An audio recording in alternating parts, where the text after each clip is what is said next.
നമ്മുടെ വാഴ 2 എന്ന സിനിമ നമ്മുടെ ദൃശ്യം എന്ന സിനിമയുടെ ഫൈനൽ കളക്ഷൻ മറികടന്നിരിക്കുകയാണ്. നമ്മുടെ വാഴ 2 എന്ന് പറഞ്ഞ സിനിമ നിലവിലെ സിനിമ OTT റിലീസിന് വന്നിരിക്കുകയാണ്. പടത്തിന്റെ 13 ദിവസത്തെ തെലുങ്ക് ബോക്സ് ഓഫീസും അതുപോലെ തന്നെ സിനിമയുടെ കഴിഞ്ഞ 36 ദിവസത്തെ കേരള ബോക്സ് ഓഫീസും വേൾഡ് വൈഡ് ബോക്സ് ഓഫീസും പരിശോധിക്കാം നമുക്ക്. അതിന് പക്ഷേ ഇല്ലാതെയായിട്ട് കാണുന്നതിനാണെങ്കിൽ മറക്കാതെ സബ്സ്ക്രൈബ് ചെയ്യുക സ്റ്റോക്ക് സ്റ്റുഡിയോ സിരിപ് ചാനൽ. വാഴ 2 എന്തായാലും പടത്തിന് തെലുങ്ക് റിലീസ് കഴിഞ്ഞ മാസം ഏപ്രിൽ ഒരു 2nd 3rd ഒക്കെ ആയപ്പോഴാണ് പുറത്തിറങ്ങിയത്. ഒരു 24-23 തീയതിക്കുള്ളിലായിട്ട് പടത്തിന്റെ തെലുങ്ക് റിലീസ് മാത്രമാണ് വന്നത്. ഇപ്പൊ സിനിമയുടെ ഒഫീഷ്യലായ OTT റിലീസും വന്നുകൊണ്ട് സിനിമ എന്തായാലും തെലുങ്ക് ബോക്സ് ഓഫീസിൽ ഫ്ലോപ്പ് ആവാനുള്ള ചാൻസ് ആണ് കാണുന്നത്. സിനിമയുടെ OTT റിലീസ് ഒരു 15-ാം തീയതി വരെയാണ്. എന്തായാലും സിനിമ എന്തായാലും ഓൾമോസ്റ്റ് ഓഡിയൻസ് സിനിമ തിയേറ്ററിൽ തന്നെ പോയി വാച്ച് ചെയ്തിട്ട് OTT റിലീസിന് പോകുന്നുണ്ടാവും. പക്ഷെ ഇപ്പൊ പടം പെട്ടെന്ന് OTT റിലീസിന് വന്നുകൊണ്ട് തന്നെ സിനിമയെ തെലുങ്ക് റിലീസിന് കൊണ്ടുവന്നവർക്ക് ഒരു പ്രതിസന്ധി കാണാൻ സാധിക്കുന്നുണ്ട്. നിലവിലെ സിനിമ തെലുങ്ക് ബോക്സ് ഓഫീസിലോട്ട് തന്നെ പരിശോധിക്കാം നമുക്ക്. അതിനുശേഷം നമുക്ക് കേരള ബോക്സ് ഓഫീസും വേൾഡ് വൈഡ് ബോക്സ് ഓഫീസിലോട്ടും പോകാം. തെലുങ്ക് ബോക്സ് ഓഫീസ് സിനിമയ്ക്ക് ഓൾമോസ്റ്റ് 13 ദിവസം കൊണ്ട് അല്ലെങ്കിൽ 2 ആഴ്ച കൊണ്ട് സിനിമയ്ക്ക് 5,90,00,000 ഗ്രോസ് കളക്ഷൻ കാണാൻ സാധിക്കുന്നത്. ഇതിൽ ഷെയർ മാത്രം സിനിമയ്ക്ക് 2,86,00,000. സിനിമയുടെ തെലുങ്ക് റൈറ്റ്സ് മേടിച്ചത് 3,50,00,000.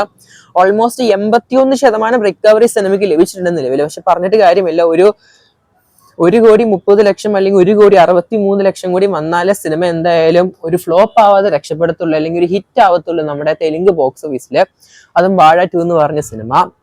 എന്തായാലും നമ്മുടെ തെലുങ്ക് ബോക്സ് ഓഫീസിൽ നമ്മുടെ പ്രേമലു, അതുപോലെ തന്നെ ലോക, മഞ്ഞുമൽ ബോയ്സ്, 2018 പുലിമുരുകൻ, ആലപ്പുഴ ജിംഖാൻ എന്നീ സിനിമകളൊക്കെ നല്ലൊരു ബോക്സ് ഓഫീസ് കളക്ഷൻ കാഴ്ച വെച്ചിട്ടുണ്ട് അവിടെ. എന്നാൽ പോലും വാഴ 2 എന്ന സിനിമയ്ക്ക് ഓൾമോസ്റ്റ് നമ്മുടെ ആലപ്പുഴ ജിംഖാനിന് തൊട്ട് താഴെയായിട്ടാണ് കാണാൻ സാധിക്കുന്നത്. ഓൾമോസ്റ്റ് 5,90,00,000. എന്തായാലും കാത്തിരിക്കുന്ന ചെയ്യാൻ നമുക്ക് വാഴ 2 എന്ന സിനിമയുടെ തെലുങ്ക് ബോക്സ് ഓഫീസ് കളക്ഷൻ ആയിട്ട് വരും ദിവസങ്ങളിൽ. ഇനി സിനിമയുടെ കേരള ബോക്സ് ഓഫീസിലോട്ട് വരാം. സിനിമ എന്തായാലും ഓൾമോസ്റ്റ് ലാസ്റ്റ് റണ്ണിംഗ് ആണെന്ന് വേണമെങ്കിൽ പറയാൻ സാധിക്കും നമുക്ക് ഇന്നത്തോടെ തന്നെയായിട്ട്. പടം എന്തായാലും ഒഫീഷ്യലായിട്ട് ജിയോ ഹോട്ട്സ്റ്റാറിലൂടെ പല ഭാഷകളായിട്ട് ഡബ് ചെയ്ത് OTT റിലീസിന് കൈമാറിയിട്ടുണ്ട്. ഇന്ത്യന്റെ പുറത്താണെങ്കിൽ സിംപ്ലി സൗത്ത് വഴി. പടത്തിന്റെ കേരളത്തിലെ കളക്ഷൻ നോക്കുകയാണെങ്കിൽ സിനിമയ്ക്ക് 36-ാം ദിവസം കേരളത്തിൽ 19 ലക്ഷമാണ് സിനിമയ്ക്ക് കളക്ഷനായി ട്രാക്കിംഗ് കാണാൻ സാധിക്കുന്നത്. 36 ദിവസം കൊണ്ട് ടോട്ടൽ കേരളത്തിൽ നിന്ന് മാത്രം സിനിമ 129,44,00,000 കാണാൻ സാധിക്കുന്നത്. അപ്രോക്സ് ആയിട്ട് സിനിമയ്ക്ക് 130 കോടി എന്ന് പറയാൻ സാധിക്കത്തില്ലെങ്കിലും ഒരു 129 കോടി പക്കയാണ് സിനിമ.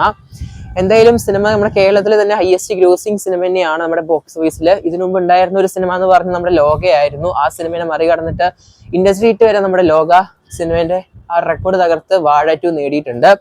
അത് മാത്രമല്ല സിനിമ നമ്മുടെ ലാലേട്ടന്റെ തുടരും എന്ന സിനിമയുടെ ഫൈനൽ കളക്ഷൻ മറികടന്നിട്ടുണ്ട്. നിലവിൽ നമ്മുടെ കേരളത്തിലെ തന്നെ ഏറ്റവും ഹയസ്റ്റ് ഗ്രോസിംഗ് സിനിമ ലോക ചാപ്റ്റർ 1 ചന്ദ്ര സിനിമയാണ്. 305,17,00,000. തൊട്ടു താഴെ എമ്പുരാൻ നിൽക്കുന്നുണ്ട്. L2 എന്ന് പറഞ്ഞ സിനിമ 268,23,00,000. 3-ാം സ്ഥാനം മഞ്ഞുമൽ ബോയ്സ് ആണ്, 241,56,00,000. 4-ാം സ്ഥാനം നിലവിൽ നമ്മുടെ വാഴ 2 എന്ന സിനിമയാണ്.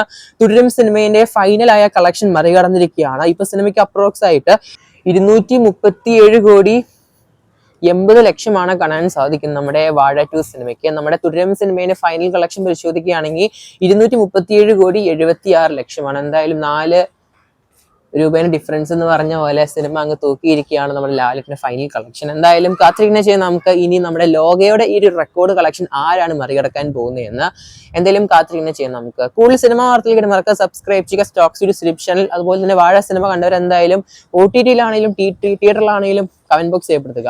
അപ്പൊ കൂടുതൽ സിനിമ വാർത്തകൾക്കായിട്ടും കളക്ഷൻ അപ്ഡേറ്റിനായിട്ട് സബ്സ്ക്രൈബ് ചെയ്യുക സ്റ്റോക്ക് സ്റ്റുഡിയോ സിരിപ് ചാനൽ.